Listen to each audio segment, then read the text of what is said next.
नमस्कार, मैं हूं आपके साथ प्रदीप आचार्य। साल 2022 का अप्रैल महीना शुरू हो चुका है और इस अप्रैल महीने में नव संवत्सर की शुरुआत हुई, चैत्र नवरात्रों की शुरुआत हुई।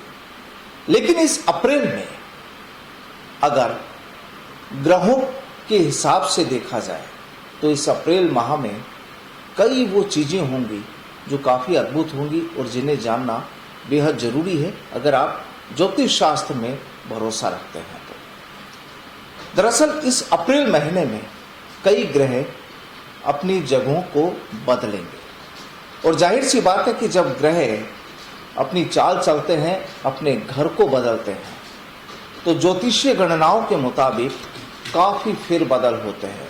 राशियों पर अलग अलग प्रभाव होते हैं, लोगों की किस्मत पर अलग अलग प्रभाव होते हैं।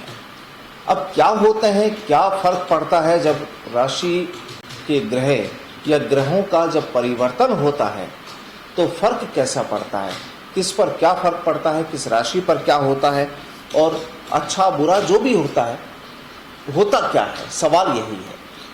और आज इसी मुद्दे पर हम बात कर रहे हैं। हमारे साथ हैं ज्योतिष अनीश व्यास जी और अनीश व्यास जी से आज हम जानेंगे। अनीश जी, इस अप्रैल महीने में जो काफ़ी चर्चाओं में है कि इस महीने काफ़ी बदलाव हो रहे हैं ग्रहों के, तो क्या फ़र्क पड़ना है, किन राशियों में फ़र्क पड़ना है, होगा क्या आखिर? सबसे पहले फैक्ट इंडिया के सभी दर्शकों को मेरा सादर नमस्कार। जय श्री पाल बालाजी। देखिए प्रदीप जी, अप्रैल माह में जहाँ चैत्र नवरात्रि और नव संवत्सर से इस महीने की शुरुआत होती है, वहीं अप्रैल महीने में ये काफी समय बाद है कि सभी 9 ग्रह राशि परिवर्तन कर रहे हैं। सूर्य, चंद्रमा, मंगल, बुध, गुरु, शुक्र, शनि, राहु और केतु, ये 9 ग्रह अपना राशि परिवर्तन कर रहे हैं।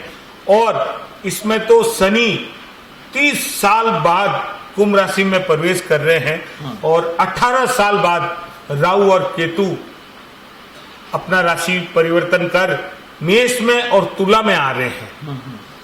राहु और केतु 18 महीने पश्चात राशि परिवर्तन कर रहे हैं, लेकिन 18 साल बाद वह मेष और तुला में आ रहे हैं। इसी प्रकार अगर आप देखेंगे 7 अप्रैल को शुक्र कुंभ राशि में प्रवेश करेंगे। उसके पश्चात 8 अप्रैल को बुध मेष राशि में प्रवेश करेंगे और बुध के पश्चात 13 अप्रैल को गुरु मीन राशि में प्रवेश करेंगे और 14 अप्रैल को सूर्य जो है अपना राशि परिवर्तन कर मेष राशि में आएंगे। वहीं 12 अप्रैल को राहु मेष राशि में और केतु तुला राशि में प्रवेश करेंगे और 24 अप्रैल को बुध पुनः राशि परिवर्तन करेंगे और वृषभ राशि में प्रवेश करेंगे और 27 अप्रैल को शुक्र अप्रैल माह में दूसरी बार राशि परिवर्तन कर मीन में प्रवेश करेंगे। सबसे महत्वपूर्ण राशि परिवर्तन होगा शनि का। शनि मकर राशि से कुंभ राशि में प्रवेश करेंगे 30 साल पश्चात। चंद्रमा, यहां आप सबको बताना चाहूंगा, चंद्रमा हर 2.5 दिन में राशि परिवर्तन करता है। तो इस प्रकार पूरे 9 ग्रह राशि परिवर्तन कर रहे हैं। नहीं, लेकिन ये सारी चीजें आपने बता दी कि कौन सा ग्रह कब राशि परिवर्तन कर रहा है, तो एक तो कब कब कर रहे हैं और उससे फिर फायदा या नुकसान उन राशि वाले लोग। देखिए, अभी मैंने आपको बताया अप्रैल माह में डेट वाइज मैंने बताई है जानकारी कि ये राशि परिवर्तन कर रहे हैं। अब इनके राशि परिवर्तन से क्या असर होगा या किन राशियों को आप जानना चाह रहे हैं कि क्या होगा, तो मैं आपको बताना चाहूंगा। सबसे पहले वृषभ, उसके पश्चात कर्क, सिंह, तुला और मीन राशि वालों के लिए 9 ग्रहों का राशि परिवर्तन शुभ रहेगा। वहीं कन्या, धनु, मकर और कुंभ राशि वालों के लिए अशुभ रहेगा और मेष, मिथुन और वृश्चिक राशि वालों के लिए समय सामान्य रहेगा। यह 12 राशियों का असर है। लेकिन जब जब राशि परिवर्तन करते हैं ग्रह तो उसका अच्छा और बुरा असर सभी के जीवन पे पड़ता है, मनुष्य जीवन पे पड़ता है और पूरे विश्व में इसका असर देखने को मिलता है। अब मैं आपको यहाँ और एक स्पष्ट बात करना चाहूंगा कि जब जब कुंभ राशि में शनि आते हैं तो 30 साल पहले जब आए थे शनि कुंभ राशि में, तो कुंभ सबसे पहले शनि कुंभ राशि में आते ही सबसे पहले सबके हाथों में वाईफाई और सेल फोन आया था। उस समय भारत की 2 सुंदरी मिस वर्ल्ड और मिस यूनिवर्स चुनी गई थी। तो शनि कुंभ राशि में जब भी आते हैं तो शनि हमेशा कुछ अच्छा देने के लिए आते हैं। इस बार भी आ रहे हैं। और राहु और केतु जब मेष और तुला में आ रहे हैं तो राहु और केतु कुछ न कुछ अच्छा ही देंगे। जैसे मैं आपको बताना चाहूंगा कि शनि आ रहे हैं तो डिजिटल क्रांति में कुछ न कुछ नया मिलेगा हमको। असाध्य बीमारी जैसे जीभ का, मुंह का, लार का कैंसर हुआ या कैंसर जिसका अभी तक इलाज नहीं मिल पा रहा है, शनि इस बार उनका इलाज देंगे। लेकिन इस बार डिजिटल क्रांति में कुछ न कुछ भारी बदलाव होगा और वो हम सभी के लिए शुभ होगा। तो बिल्कुल राशि प्रभाव भी आपने बता दिया। अगर देखा जाए तो इस अप्रैल में और भी कई चीजें, कोई त्योहार भी हो सकते हैं, कोई और महत्वपूर्ण कोई तारीख होगी इस अप्रैल महीने में? देखिए, अभी मांगलिक कार्यों पर विराम लगा हुआ है खर मास के चलते, और 14 अप्रैल को जैसे ही सूर्य मीन राशि से निकलकर जब मेष राशि में प्रवेश करेंगे तो मेष संक्रांति होगी और ये 14 अप्रैल को खर मास समाप्त होगा। यानी 14 अप्रैल से मांगलिक कार्यों पर जो विराम लगा हुआ है, मांगलिक कार्य की शुरुआत हो जाएगी। हाँ। शादी, विवाह, मुंडन संस्कार, जनोई जो भी है, गृह प्रवेश, काफी सारी चीजें।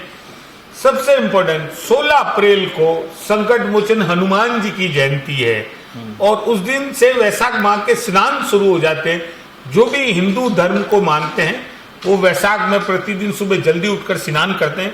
तो उस दिन से वैशाख माह भी शुरू होगा और हनुमान जयंती भी है जो पूरा विश्व हनुमान जयंती मनाता है। और 30 अप्रैल को 2022 का पहला सूर्य ग्रहण है, लेकिन उस सूर्य ग्रहण का असर भारत में नहीं होगा क्योंकि भारत में सूर्य ग्रहण रात को दिखाई नहीं देगा, इसलिए कोई सूतक काल और मान्य नहीं होगा। तो इस चैत्र माह है, हिंदू नववर्ष है, और अप्रैल माह अंग्रेजी के अनुसार है, तो इसमें काफी सारे कुछ अच्छे आएंगे। अभी रमजान भी चल रहा है, चेटी चंड भी चल रहा है, तो ये काफी सारी बातें हैं जो अप्रैल माह में। यहाँ पर आपने अभी बताया कि राशियों पर भी इन ग्रहों का प्रभाव पड़ेगा। कुछ राशियों पर खराब होगा, कुछ के लिए अच्छा, कुछ के लिए मिला जुला। लेकिन अब बात करें अगर उपाय की, क्योंकि अक्सर ठीक है सवाल तो हो गया लेकिन अब जवाब भी चाहिए। उपाय क्या करे कोई? देखिए, अभी मैंने आपको बताया है कि इस अप्रैल माह में हनुमान जयंती आती है और हनुमान जी के बारे में ये कहा जाता है कि वो कलयुग में भी विद्यमान है। और अगर आप नियमित रूप से हनुमान चालीसा और संकट मोचन का पाठ करते हैं तो आपको फिर किस बात की चिंता नहीं करनी है। जब मंगल है तो अमंगल कैसा। तो मैं सबको यहाँ बताना चाहूंगा कि हनुमान जी की आराधना करें। और हनुमान जी के बारे में कहा जाता है बल बुद्धि विद्या देव मोह हरऊ कलेश विकार। हनुमान जी आपको बल देते हैं, बुद्धि देते हैं, विद्या देते हैं, लेकिन आपके जीवन में आने वाले सभी कलेश विकार को मिटाते हैं। जरूरतमंदों को आप दान जरूर करें, भूखे को भोजन जरूर कराएं। इसके साथ में पशु पक्षियों के लिए आप चारा पानी की व्यवस्था करें, क्योंकि अगर आपने निस्वार्थ भाव से कोई काम किया है तो भगवान आपके सारी समस्याओं का समाधान करेंगे। और बड़ों का अनादर नहीं करें, अपने बड़े बुजुर्गों का आप आशीर्वाद जरूर लें, हो सके तो उनकी सहायता करें, भगवान आपकी सहायता करेगा। और सबसे इंपॉर्टेंट बात यहाँ आप सबको बताना चाहूंगा, वैशाख माह में आप विष्णु भगवान और शिव भगवान की आराधना जरूर करें। और एक फैक्ट इंडिया के सभी दर्शकों के लिए मेरा विशेष उपाय कि आप इस चैत्र माह में 30 अप्रैल से पहले शिवलिंग पर शहद लेकर एक बार शहद का लेप जरूर करें। इससे आपके आने वाली सभी समस्याओं का समाधान होगा। आप संक्रमण से बचेंगे और दुर्घटना से बचेंगे, क्योंकि शिव भगवान के लिंग पर एक बार आप शहद का लेप जरूर करें। एक ही बार करना है, आप कभी भी कर सकते। शहद का? शहद का। अच्छा, देखिए ये सारी चीजें होगी, ग्रहों का बदलाव हो गया, तमाम चीजें हुई। अब अगर हम बात करें कि इस अप्रैल माह में क्या कोई ऐसी चीज लगती है जिसको हम भविष्यवाणी कहते हैं, कोई ऐसा कि हाँ ये चीज हो सकती है, या कोई नया काम, कोई नया इजाद, या कोई ऐसी चीजें? देखिए प्रदीप जी, आपने बहुत अच्छा प्रश्न पूछा है, और आपका सीधा सीधा मैं इस प्रश्न का उत्तर ये कह सकता हूँ कि आप मेरे से ये जानना चाहते हैं कि मेरी इस बार क्या भविष्यवाणी होगी। जब इतनी भविष्यवाणी सच हो रही है, तो अप्रैल माह के लिए भी मेरी भविष्यवाणी इन ग्रहों के परिवर्तन के आधार पर। देखिए, सबसे पहले मैं आपको बताना चाहूंगा, ज्योतिष डराने के लिए नहीं, डर को भगाने का अचूक अस्त्र है। तो संक्रमण, जो एक कोरोना का संक्रमण चला है, उससे काफी लोग बाग परेशान हुए हैं, अपनों को खोया है, उनके दर्द को मैं महसूस कर सकता हूं। तो संक्रमण से आप सबको निजात मिलेगी, यानी बीमारियों से आपको लाभ होगा, और कोरोना संक्रमण धीरे धीरे बिल्कुल समाप्ति की ओर होगा। व्यापार में उन्नति होगी, आर्थिक लाभ होगा, लेकिन रेल और वायुयान दुर्घटना होगी, सड़क खून से लाल होगी, और मैं आपको बताना चाहूंगा वाद विवाद ज्यादा होंगे। राजनीति में एक दूसरे को नीचा दिखाने का लोग बाग प्रयास करेंगे, और नए चेहरों को मौका मिलेगा। कई लोगों को, राजनेताओं को अपना पद गंवाना पड़ सकता है। भूकंप, सुनामी और बिजली गिरना, प्राकृतिक आपदा ये होगी, क्योंकि मंगल भी अपना राशि परिवर्तन कर रहा है, शनि भी अपना राशि परिवर्तन कर रहे हैं, और राहु मेष राशि में आ रहे हैं। राहु और मंगल का जन्म जन्मांतर युद्ध चलता है। राहु और मंगल एक दूसरे को बिल्कुल पसंद नहीं करते हैं। आंखों के रोग, त्वचा के रोग होंगे, यानी कि आंखों से किसी न किसी को परेशानी होगी, जैसे आई फ्लू कई बार होता है। और सबसे ज्यादा किसान और खेती, यानी इन दोनों को फायदा होगा, अन्न का उत्पादन ज्यादा होगा। इस बार गर्मी भी ज्यादा होगी और वर्षा भी बहुत ज्यादा होगी। और सबसे बड़ी महत्वपूर्ण घटना आपको बताना चाहूंगा कि पड़ोसी देशों से तनाव होगा, सीमा पर युद्ध जैसे हालात होंगे, लेकिन युद्ध नहीं होगा। यानी मुख्य रूप से जो आपने चीजें बताई कि एक एक्सीडेंट वाली चीज आपने बताई है जी, सड़क मार्ग, वायु मार्ग या ट्रेन मार्ग के जरिए जो है